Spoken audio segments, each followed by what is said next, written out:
We're all aware that Buddha traveled extensively across India and different parts of Asia. Now, what if I told you that we have a guest here with us today who has traced and single handedly documented Buddha's journey across the entire region? That's right. Welcome to another episode of Mythik Dialogues. Our guest today is an incredible personality, Mr. Benoy K. Behl. He is one of India's most respected and well-known art historians and documentary filmmakers. Not only has he published more than 50,000 photographs, also 140 documentaries which have been showcased across the world at various festivals, as well as publications like National Geographic. So his work spans across sacred sites like the Ajanta, Ellora caves like Badami, and even across Asia, from Sri Lanka and Tibet to Japan and Mongolia. Today we explore the spiritual and artistic journey of the Buddha through Benoy's extraordinary lens. It's our absolute pleasure and privilege to welcome you to Mythik Dialogues.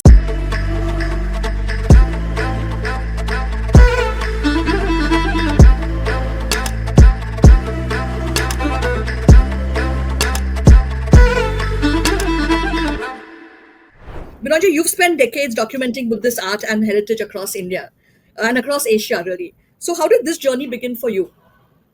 Well, the important part of this journey, the deep part of this journey, actually began as a technical challenge. You see, by 1990, I had become well known for having invented a technique of photographing in darkness, in very low light, which loosely people called it darkness. In fact, the scientific departments of Government of India had also been using my services for this special kind of photography. So in 1990, when the Director General of the Archaeological Survey of India saw photographs taken by me of monuments taken in the moonlight, he said to me that the paintings of Ajanta are among the most important paintings of the world, and they are the fountainhead of all the Buddhist art of the world, and they have never been clearly photographed. In fact, not even been clearly seen, because the caves Right. are dark and strong lights are not allowed to be used inside the caves. So he felt that my technique of photographing in darkness may prove to be of exceptional value here. So for some months of 1991, and then because I was personally not satisfied with the work in 91, again in 1992, I spent a great deal of time in the Ajanta caves photographing those absolutely beautiful, glorious, sublime paintings, the most important paintings of the Buddhist world. And immediately there was a tremendous response. Art historians who had spent even 40 years of their life studying the paintings of Ajanta said that they had never seen the paintings with so much detail and in their true colors Personality. before. Right. Universities and museums across the world, for instance, the British Museum, the Victoria and Albert Museum, the Smithsonian Institution, the Harvard University, the Tokyo National University, and numerous others, immediately invited me to come and show these Buddhist paintings and to speak. Now, you'd be happy to know that there was a unanimous response from all these great art historians and art critics who were gathered at these cultural capitals of the world. And that unanimous response was that surely the Ajanta paintings are among the finest art of humankind. This began my journey in a very deep and true way, and I spent all the rest of my life engrossed in documenting this sublime art. That is so beautiful. It's almost like you were led to it, right? This was your life's work, and it was you were led to find it in this manner. Truly, very, very Yes. inspiring. So, Binoyji, I believe that there is always a route that takes us to a story. So, what was it that drew you to the story of the Buddha, not just spiritually, but through geography, architecture, and art? The time which I spent at Ajanta opened a whole new world to me. In a geography of all that there is, a geography of compassion, a geography of kindness, a geography of ethics and philosophy. The paintings of Ajanta have these thousands of figures painted across the walls everywhere. And all these figures exude a great sense of caring for each other. It's a marvelous world of caring, it's a marvelous world of compassion. And this took me over completely. It had a transforming effect upon me. And in all those minutes and hours which I spent inside the caves of Ajanta, and mind you, it took me a long time because my exposures were not only 1 over 50th of a second or 1 over 250 of a second. My exposures were not only a full second or a full minute. Many of my exposures were even 20 minutes at a time. So I spent a long Oh my time in goodness. front of the paint. Hmm. Yes. And all this time I spent in front of the paintings was absolutely wonderful. It was a world which took me over, a Buddhist world of compassion. And thereafter I was filled with a desire to document all this great art, which expressed such sublime feeling, and to take these feelings, to take these messages from the artists of 1500 years ago to the whole world and to share it with the world. That's beautiful. So my next question, Benoyji, is that before we get into the sites themselves, what was India like at the time of Gautam Buddha? 3000 years ago, as the light glinted through dewdrops upon the tips of the leaves of mango trees, and the morning mist lay heavy upon the rice fields of the plains of northern India. Thousands were meditating, and it was the time when profound philosophical ideas, which had been developed over the past centuries, were being crystallized, and the Upanishads, the early Upanishads, were being written. It was a time when the material world which we see around us, the ephemeral world, the passing world which we see around us, had been clearly understood to be Maya or Mithya. And we were seen to be trapped in a world of Samsara, caught in the web of our desires and confused by the material world around us. The material world which we saw and perceived owing to the lack of our senses and sensibilities. So in that time, there were a very large number of renunciators who were leaving behind their homes and going out and giving up their personal desires in a search for that which was beyond, in a search for that which was lasting, beyond our own ephemeral lives, beyond our lives that end with so much pain, with so much old age, disease, and so much else, beyond all that, to see what is the truth, what is the reality which underlies it all. And two of the greatest renunciators of that period were Mahavira, known as the 24th Tirthankara, and Gautama Buddha, who is known as the 4th or the 7th Buddha. And their messages continue till today with millions of followers as two of the great religions of the world, Jainism and the religion which has traveled even more, a vaster following, Buddhism. So, Benoyji, you've described that era as one of great intellectual ferment. What kind of philosophical questions and explorations were shaping society at that time? We have evidence even from the 3rd and 4th millennium BCE of yoga, meditation, having been developed in the Indian subcontinent. As a matter of fact, by the time we reach the age of the Upanishads, from the 8th and 9th century BCE onwards, we already have evidence of great stupas which were created. There are archaeological findings of stupas of 8th to the 10th century BCE, for instance, near Nalanda. Now, Right. what was the idea? The idea was that the material world constantly distracts us. We are constantly attracted to the shapes and forms of the material world. So we need peace. And we come before something like a stupa, which is practically shapeless and does not remind us of our wives or our children or the fruits of the earth or so many other things, which does not awaken any kind of desire within us. We come before a shapeless object like a stupa, which is the ideal place for us to come and meditate. In fact, the wonderful thing is that the shapes of the world around us were not forgotten. We continued Right. to pay reverence to the world, nature, and the world around us. There was the personification of nature and the power of nature which creates all of life around us. That was Right. brought before us in the shape of yakshas and yakshis. The word yaksh comes from the root of the word yagna, which means ritual offering. We paid our respects to the yaksh and the yakshi at the gateway of the stupa of so many philosophical faiths. But the idea was to leave all these shapes of the world, to leave the fruits of the earth behind, and head towards a silent place where, undisturbed by all the clamor of the world, we could meditate in peace. And therefore, by meditating in peace, we may be able to search for that which is beyond. It was a very exciting time. It is 3,000 years ago that all this was happening. There was a considerable logic which was used, there was great thinking which was used, and it was a very exciting time when people were giving up so much of their mundane existence to search for the truth, the important truths which are behind existence. Yes, Benoy. So my next question takes us to the place where it all began, Bodh Gaya. Bodh Gaya is, of course, the heart of the Buddhist world. What makes this place so enduringly powerful, both historically and spiritually? You're speaking now about a place which is especially dear to me, for it was in the year 2000 that I suggested to the government of India that the Maha Bodhi Temple at Bodh Gaya should be nominated for UNESCO World Heritage listing. And in 2001, as a consultant to Government of India, I wrote the successful application to UNESCO for this World Heritage listing, which was granted in 2002. So I spent a long time visiting uh, the Maha Bodhi Temple repeatedly and to studying it even more deeply. The Maha Bodhi Temple at Bodh Gaya was a very international place. There were people and there were the Hmm. kings of many countries who were visiting here.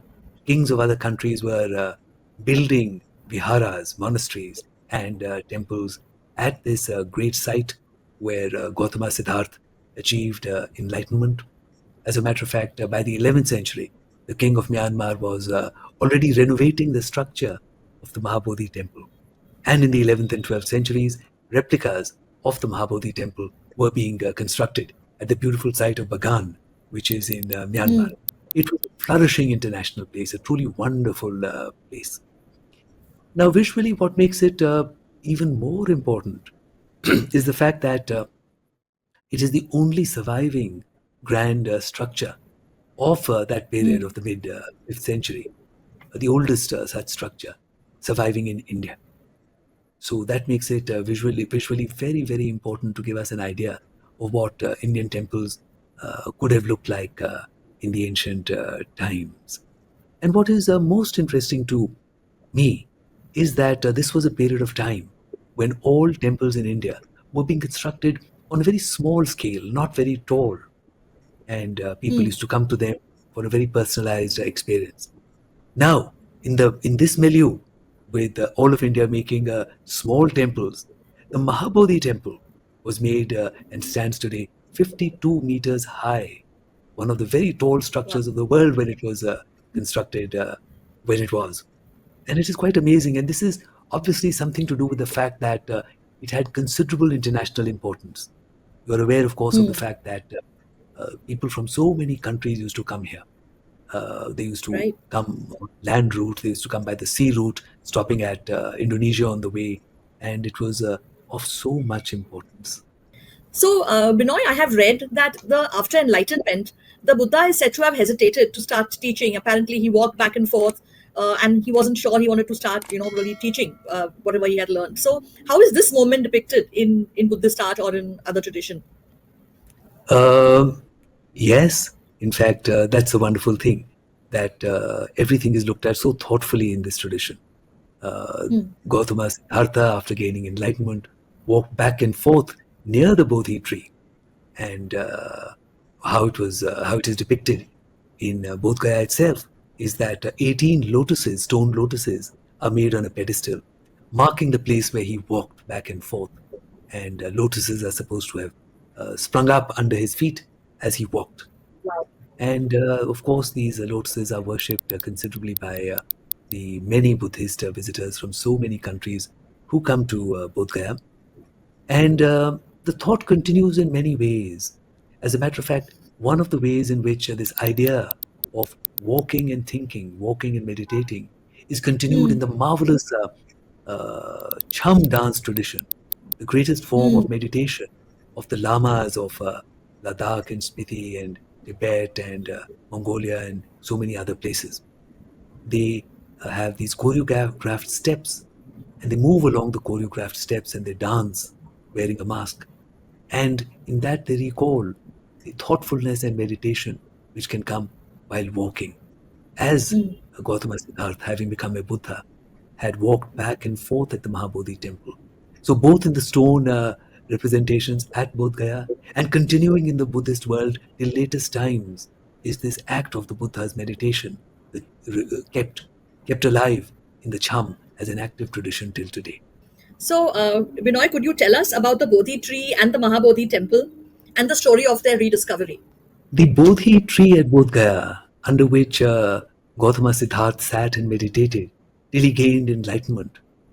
Bodhi tree is Ficus religiosa, is perhaps, or even definitely, the most worshipped tree in the world.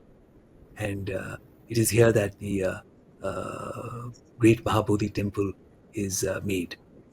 Now, in the 3rd century BCE, Sangamitra, the daughter of Emperor Ashoka, took a cutting from this great tree to Sri Lanka, where it was planted and continued thenceforth at Anuradhapura.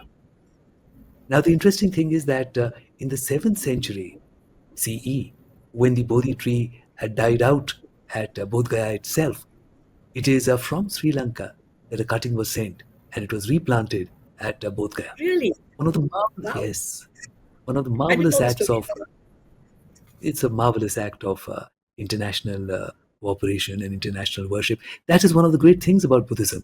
It completely transcends national and other boundaries. Now, the temple then went off the records after some time, and it was only in the 19th century that the British archaeologist Sir Alexander Cunningham found the top of this temple sticking out of the ground, on a big hill. And when he saw that, he was excited. He began to dig, and he excavated the mound, the hill, and dug out 52 meters of this great temple, which was completely hidden from view under this great mound. One of the greatest archaeological discoveries in the world, actually, and this was the Maha Bodhi Temple. Now, when I studied the matter closely, I found that there was no great physical upheaval. There were no earthquakes, etc., of that magnitude. There was no flooding of that sort of magnitude, which could have created so much earth as to create a huge mountain which covered this 52-meter high uh, Right. temple. And even today, when you go to the Maha Bodhi Temple, you have to walk down considerably because much of this huge hill of mud still remains around the temple. So it became obvious to me that perhaps around the 12th century, when many Buddhist monasteries were being razed to the ground, they were being destroyed, the international community that lived at the Mahabodhi Temple. The Mahabodhi Temple was the most important place that there was for this international community of Buddhists. They decided that something had to be done. And what could they do? To protect it.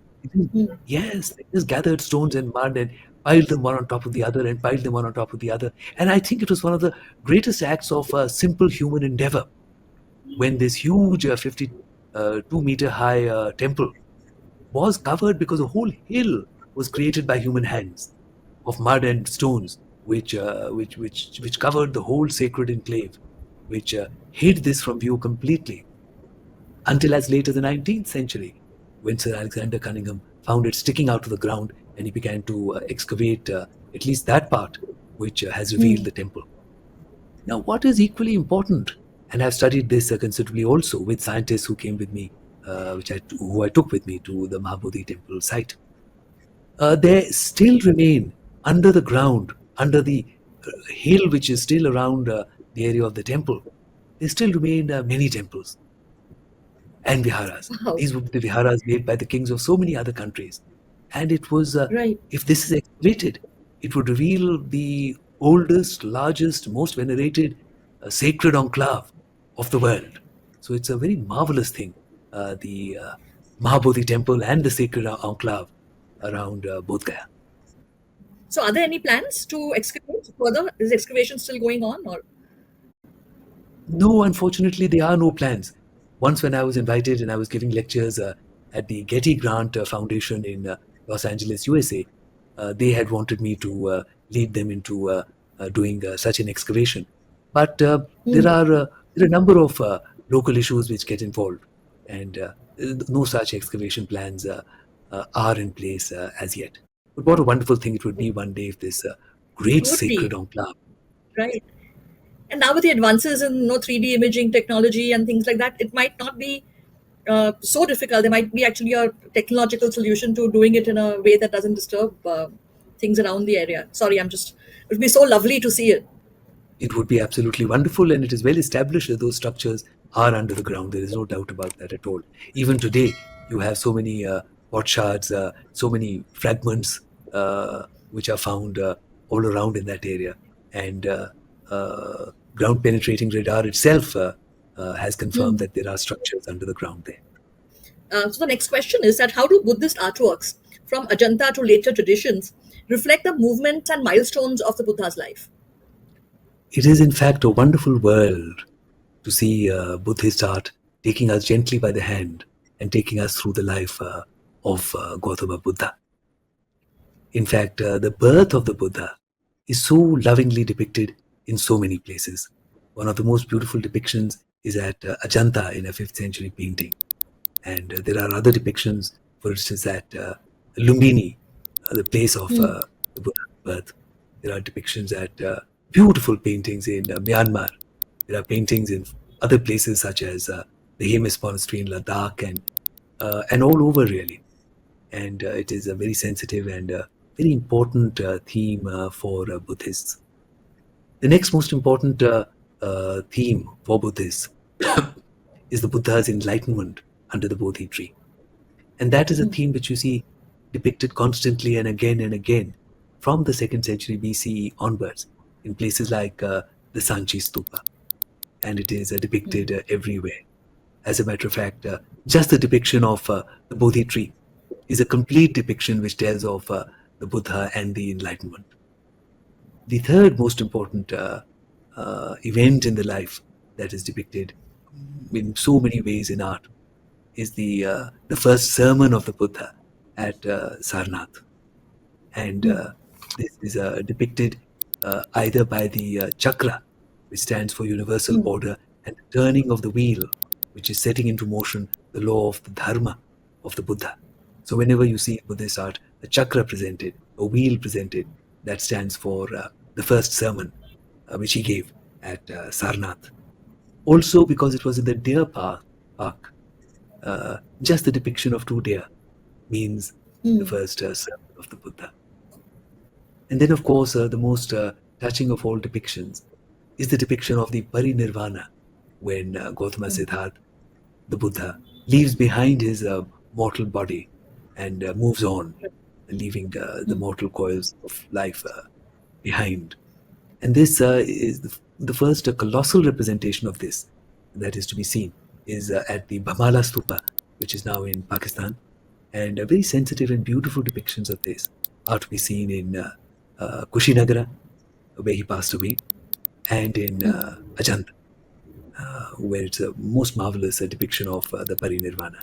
And of course, this is a theme which is seen all over the Buddhist world, everywhere thereafter. Wonderful. I would love to visit all these places and see all these wonderful paintings. So you've often spoken about the Parinirvana sculptures. So what is so special about the Parinirvana sculpture at Ajanta? The Parinirvana sculpture at Ajanta is completely remarkable. It is the most beautiful sculpture of the Parinirvana that there is, if you see it from the angle where you are meant to see it. Now, that is the other beauty of it. You are meant to be at the feet of the Buddha. So this beautiful sculpture is sculpted with a perspective to be seen from the feet. If you see it from the front of the whole Parinirvana, it is comparatively very ordinary and very flat, just like many other depictions of the Parinirvana can tend to be. But if you go to the feet of the Buddha and see it from that angle, it is absolutely marvelous. The most beautiful depiction of the Parinirvana everywhere. One of the oldest and one of the most important. I think Buddhists from all over the world should hear more about this, and they would all wish to come, and all of them would wish to go to the feet of the Buddha, and from there to see this wonderful work of art made with such loving devotion by artists who understood which is the place from where to see it. And of course, it has made above it celestial musicians who are rejoicing at the coming up of the Buddha. And below it, there are so many disciples who are sad about the fact that their master is passing away. And one of the most touching depictions is that of his disciple Ananda. He is seen inconsolable, deeply desolate at the passing away. It is such a human touch which is added in this grand moment of the Parinirvana. It is beautiful. Wow, that's lovely, lovely. I think the sculpture itself is beautiful, and your explanation of it is equally beautiful. Uh, Through your words, you've managed to transport us to the Ajanta. Thank you so much for sharing that. When you visit these sites today, many just splints and ruins, what strikes you most about their continuity or loss? When you visit these sites, what is most striking is the continuity. The ideas which they represent, the ideas told by Gautama Buddha, continue in such a vibrant way till today. And these sites represent these ideas in such a living way. And the other thing which is very relevant is the international acceptance, the international relevance of this culture. In fact, you're reminded that a miracle in the story of the man, in the story of man, is the spread of ideas. Ideas do not know the boundaries of great seas or high mountains. And the warm acceptance of the ideas of life by people from various lands underlines the sameness of the human condition everywhere. And this is the greatest example of this great spread of ideas. Yes. So, finally, after years of traveling these paths, what do you feel the geography of the Buddha teaches us about knowledge, impermanence, and cultural memory? We are taken back to the original ideas themselves. These are all reminders of the great life of Gautama Siddhartha Buddha, what he represented, what he told, which has continued and traveled to all of us today. And in all this, as in all this philosophy, the uh, the adventure, the challenge, is in the fact that these are material reminders. These are places of his travel, places of his speaking, places where he did what he did. And yet, the idea which we have to focus upon, the idea which all this is all about, is that all this is also ephemeral. We have to go beyond all that there is in the world to search for that which may be formless, that which is the great unity of all that there is, to leave behind all our desires and therefore to leave behind all pain. So we have all the beauty of these wonderful memories brought to us by these great sites which are spread across. To do what? To finally create peace and to create gentleness around us, to finally make us leave behind even these memories, even what we think when we see them, to the realization that all this may be Maya or Mithya. It is all Samsara, the web of the material world. So that is the constant interplay. On the one hand, the gentleness, the love, the compassion, and yet the knowledge within us that even this has to be transcended. That's beautiful, and how those two juxtapose together. And I wonder, as an art historian, and you've obviously, it's not just a purely academic exercise for you. I can see from the way you are sharing that it's it's very deeply profound for you, right? It's a very spiritual experience as well. So how do you kind of balance those two? Because on the one hand, it is samsara, it is ephemeral, it's not, it is our endeavor to move away from that attachment. At the same time, these pieces of art, these pieces of these sculpture, these, they're so beautiful, and the human mind, and we want to preserve it, and we want to protect it, and we want to keep them as permanent as possible. So how do you resolve this in your mind when you are approaching your work? You have to form the knowledge deep within yourself. And it happens, it is not something which you consciously do.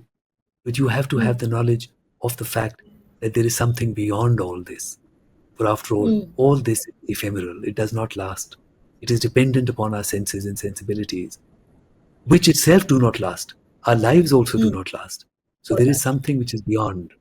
So you have to accept that and understand that at a deep level.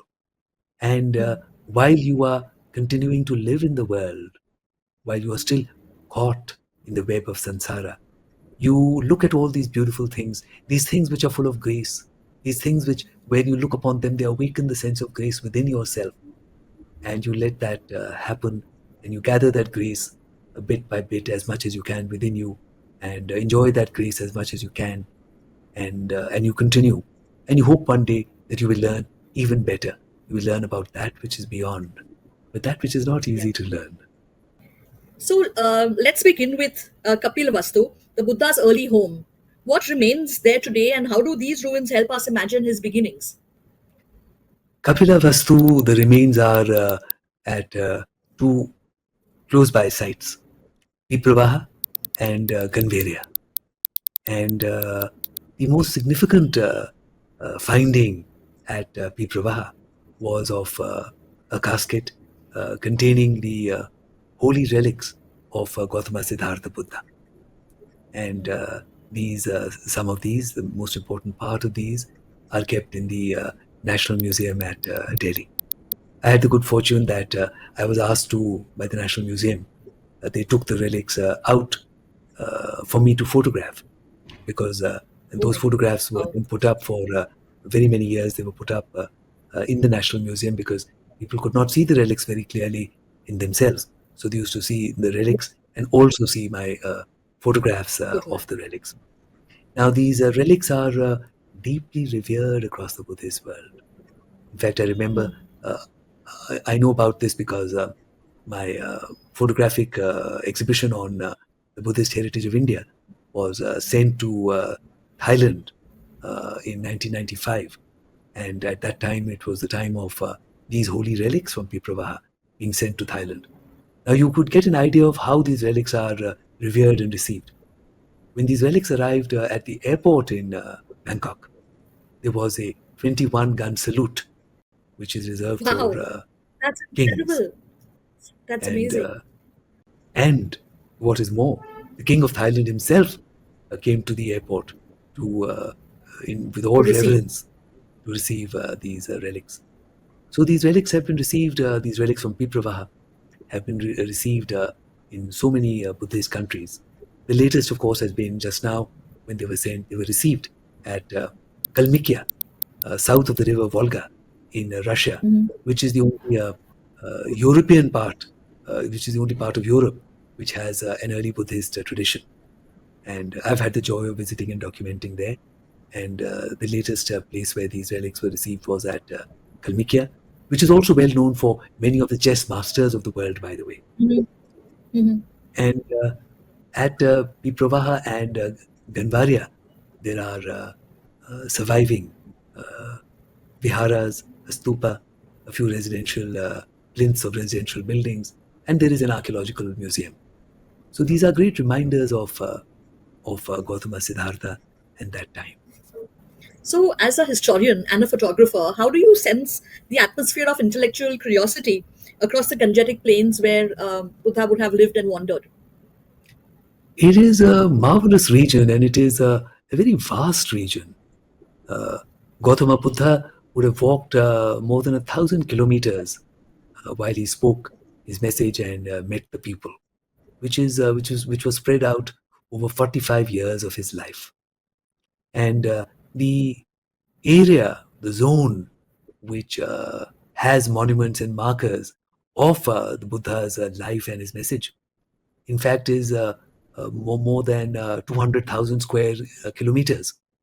So it would be perhaps the Right. largest such sacred zone of Sacred. which was Yeah. visited The and world. taught Yeah. a great Hmm. teacher in the world. About the intellectual atmosphere of this region of Uttar Pradesh and Bihar. Perhaps I should quote to you a little story which would tell you about more about this. Of course. When I was at Lake Baikal in Mhm. Siberia, Russia, there was a Russian traveler there who spoke to me about his time in Uttar Pradesh, and he was at Varanasi, very close to where the Buddha gave his first sermon at Sarnath. And he told me that he had lost his cycle. So he went to the police station and sat before the SHO, the station house officer, and recorded his first information report of his cycle which had been lost. And thereafter, they had a cup of tea together and spent the next hour and a half discussing Maya or Mithya, the illusory nature of the material world. Right. Now, this I think can only happen in India. And this would give you an Very idea true. about the intellectual atmosphere of this vast region through which Gautama Siddhartha taught his message as the Buddha. Absolutely. And I think that philosophical climate continues in India as well, right? Even in India today, like especially in a city like Mumbai, our cab drivers are very famous for being highly philosophical. And you just have to start a conversation to know, get into very deeply profound philosophical theories and conversations with your average taxi driver in Mumbai. It's amazing experience. Yes, it's quite wonderful to see that the average person is deeply philosophical in India. In fact, deep ideas which in some other parts of the world it would need, uh, uh, you know, doctors of philosophy. It would take very learned people at the university to be able to discuss. As you are saying, your average taxi driver is able to speak about these things. So when Siddharth renounced royal life, his travels took him through places like Rajagaha and Uruvela. What do these sites tell us about the spiritual search of the time? These are wonderful sites going back to very early times, about 3,000 years ago. And it is marvelous to see that there are stories there, there are monuments there, which tell us that the people and even the kings of these places at that time were people who were deeply interested in philosophy and in philosophical debate. And such was the texture of life at that time, where besides all that was important in the material world, such things and the search beyond was always considered deeply important. And that is why teachers, great teachers like Buddha and Mahavira and others were given so much importance. And right next to Rajagriha is the site of Nalanda, which was the Mhm. site of the earliest and perhaps, if I may say so, the greatest university that the world Greatest has seen. university. And we can talk about that another time, but it's absolutely marvelous to see that even in the beginning of the first millennium, there was a very high development of logic, epistemology, Mm. and so much at that university. The what was developed there and the manner of teaching which was developed there and the manner of writing the theses which was developed there is something which then traveled outward from there to so many other contemporary and near contemporary universities in the Indian subcontinent and Myanmar and Indonesia, and also later to the countries of Europe. And you're able to trace the development of these ideas because of the highly formalized structure of some of these ideas. So you're able to trace it very easily, and you can see the spread of this tradition. So this is the kind of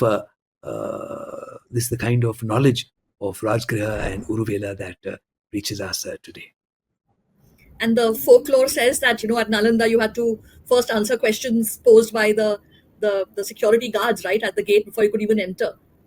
Yes, they had to be like you have today, an examination for entrance, where you had to, Entrance. yes, you had to show that you had a certain amount of knowledge and that you had a certain inclination to come and grace the students, to be with them, to join them as a peer. Right. So the last question I have for you, Benoy ji, is that for people who are watching our episode today, our podcast today, uh, what kind of message or what kind of thoughts would you like to leave them with in terms of them embarking on their own discovery of this beautiful, sublime Buddhist tradition of art, of sculpture, of art history? How should someone start on this journey, or what can they hope to find along this in this whole process? Well, first of all this story and this art is based upon great logic. It is a reminder of the fact that none of this is the sort of belief system which says that this is it and you must follow it. Buddha Hmm. himself said, His Holiness the Dalai Lama still quotes him to say that you must use your own mind and your own thinking to see Yes. what is right. Yes. And so there Absolutely. is great philosophy, there is logic, there is thoughtfulness, there is kindness, there is compassion, So much there is kindness. care behind it all. And in looking at this art and looking at this history, we're constantly reminded of such kindness and such compassion towards all that there is. And that is absolutely the need of the hour, and that will continue to remain relevant for as long as human beings live and work and breathe and try to coexist with other human beings and nature around them. Binoyji, this was an absolutely wonderful conversation, very, very enlightening, insightful, and it's filled me with so much of One is, of course, renewed respect for the whole Buddhist tradition, and now this, I have this, real hunger inside me to go and visit all the sites that you have mentioned and go on my own path of discovery with all the beautiful, paintings and sculptures and sites that you spoke about. Thank you so much for enlightening us. It was truly wonderful. Preethi, it was a great pleasure to speak with you, and I hope you are able to take this message of compassion to as many people as possible. Thank you. If you enjoyed this episode of Mythik Dialogues as much as I did, make sure you hit the like button and subscribe to us to keep updated on new episodes on the Mythik Dialogue series. Thank you for watching.